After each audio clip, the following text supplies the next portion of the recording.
Hello, YouTube. My name is Charles, and welcome to today's video. And today's video is a contemplative kind of approach to life and to Christianity. And I hope you guys enjoy. I hope it raises your stoke level and is pretty fun and awesome and just enjoyable. So the way you can kind of imagine it is imagine you didn't have to. This contemplative approach is kind of like you don't have to do anything to change your mind. It's trying to assert that the mind is not the problem. So what do I mean by that? Is like if you're having, any sorts of thoughts, negative or positive, or, maybe you're feeling a little bit of anxiety, which is tough for anybody. It's always difficult to go through. I'm not saying it's easy. But that the mind and the thoughts aren't the problem.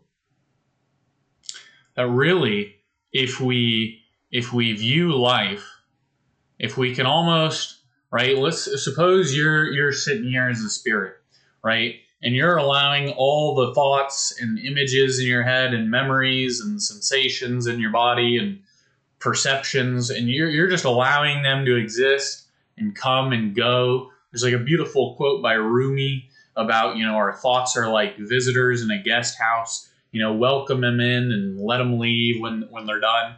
And so you just kind of let them all in and let them all out. And if you sit back, right, I think a lot of the time in the West, or actually in the East, right, there's in the East, there's this huge emphasis in kind of, in some aspects, or maybe a illusion that gets created, that there's really some big efforting process, right? People watch like videos on meditation and mindfulness and focus, and they're like, I really got to meditate hard and I got to focus. I got to grit my teeth and really get her done. It's like, you don't got to do that. You definitely, it's probably the opposite of what they, really intended it for.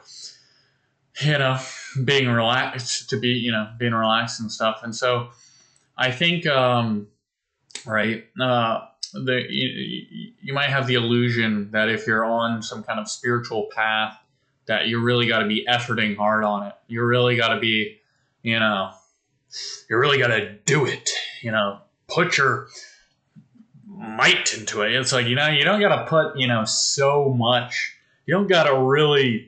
The willing process is not always, I think the intention and directionality are probably important, but the aspect of will, right, that you're like efforting so hard, you might not always have to do that, right? I think almost if you can take, or almost if you, like, let's imagine, right, that you are that spirit, you're that quiet spirit within, and that you get given this, temporary lease or gift or loan on life, this body and mind and brain, and you're in some environment you're born into and stuff like that, and you can sit back from that lens of the spirit and kind of watch the mind and emotions and things pop up, like almost take it like a little play or like observatory, right? Or like you're observing your mind in all the, if it's like an observatory, constellations of thoughts and images and pictures pop up. And if you can like view it with like the I don't have to do anything about these, kind of view. Like, let's say, a thought pops into your head and you just don't like that thought. That's not a good, that's not a thought you want, then it's not going to stay there forever. You actually, in a way, one approach you can take to unwanted or intrusive thoughts is just not do anything. Is just not do anything. Is just observe them, and then they'll just go. I mean, like, even think of all the unfulfilled temporary desires you've had in your life. You were the 5-year-old kid at Disneyland who wanted a lollipop, and you did or didn't get the lollipop. And, 5 years later, were you thinking about the lollipop? No, dude. Because it's gone. Like, it doesn't stay in the purview forever. It just vanishes out. Or, you wanted, you were 8 years old and you wanted the, cool toy at the store, and it's like, it doesn't stay in your head forever. It doesn't stay in your consciousness. And so I think acknowledging that, like, I just, a lot of these things that I don't have to, my mind is not a problem. I don't have to solve my mind. I don't have to, like, in a way, you can pay the mind no mind, right? You can just, and I think that's the essence of, like, equanimity, is like, almost like this calm, not indifference, but or kind of like indifference, where you just don't even have to, do anything about what's going on in your head. You just kind of let thoughts come in and let thoughts come out. And that sort of effortless way of being will, I think, allow you to raise discernment and live well. See, like, this whole kind of contemplative approach, like, well, Charles, if I don't put in all this effort on the spiritual quest to, be good and, manage my mind and emotions and live well in the world with the spiritual wisdom, right, applying it, then, I'm just not gonna, I'm gonna be making terrible decisions, or a rotten hedonist, or so whatever your concern may be. And it's like, I think if you are able to allow, anything or any thought, to percolate into that realm, that internal realm of the spirit, not be fazed by it, but be able to look at it, dead in the eye, and just let it come and let it go. I think it actually raises your level of discernment and wisdom. Because if you cannot be bothered by any thought in your head, and you can sit down at the start of a morning, and you can, give yourself 15 minutes to just let thoughts come and go, you'll know which desires naturally, as you see them pop up, what are their intentions, what do you really want out of something, and you can you can start. It gives you, it gives you more discernment, because you're noticing, like, which desires are worth, fulfilling, which ones aren't. It gives you, there's actually a term that stems from the word connate, like, or, talking about, like, intention. And there's almost a way you can cultivate wise desires. And we do this naturally as we age. I mean, this might sound like some highfalutin, just horse shit that some blonde dude on the internet is telling you, but think about it, like, the cultivation of wise desires happens naturally, right? Whereas, as long as you're learning, and some people don't, but, as you grow up, right, your concerns that you go from, I want the lollipop at Disneyland and the cool toy and to play on my DS, to maybe I want to succeed in college, or succeed in, some business, or meet my wife, or, or I want to meet a wife someday, or I want, whatever it may be, right? Gradually your desires change. And if we can start cultivating our desires and start, following the trails of thought, and listening to the trails of thought that truly do bring about more and more well-being for the people here, and, remove more and more of the suffering, then we're just going to live better.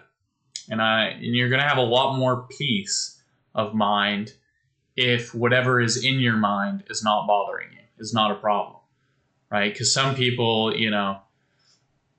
you'll lay in bed at night and you'll get a negative thought, and you'll just ruminate, and you'll worry about, let's say you have a test. Like, I have a test today, and last night I was just not that worried about it. And so I just was able to sleep easy. But imagine you have a test or a big day the next day in college, and you're ruminating about it and you're worrying about it. And you view those thoughts and worries as real, valid, important concerns. Well, now when now you've lost some sleep, you're going to get to the test, you're going to feel worse. You might freeze up on the test, forget what had studied or whatever, and you're just going to do worse. But if you can view those thoughts as just, popping up, and, maybe they have some validity, maybe they don't, and you just, you just feel out like the half-life, or you just feel out that emotion of like worry or anxiety, and it just kind of goes away, then you're going to be chilling. You're going to go to bed and you're actually going to get good sleep. You're going to perform better. It's almost getting out of your own way. And I think that's the essence of kind of a like Christian contemplative way. It's just like surrendering to God is like just getting out of your own way. It's just let him take control or take charge of the show, and let him do it, because the insufficiency of the ego to run this whole show is just so obvious. Like you can't beat your own heart. You wouldn't even be able to like find the correct rhythms. Most people, if held at gunpoint, couldn't even know how they digest the food they eat for breakfast. They don't know how they do that.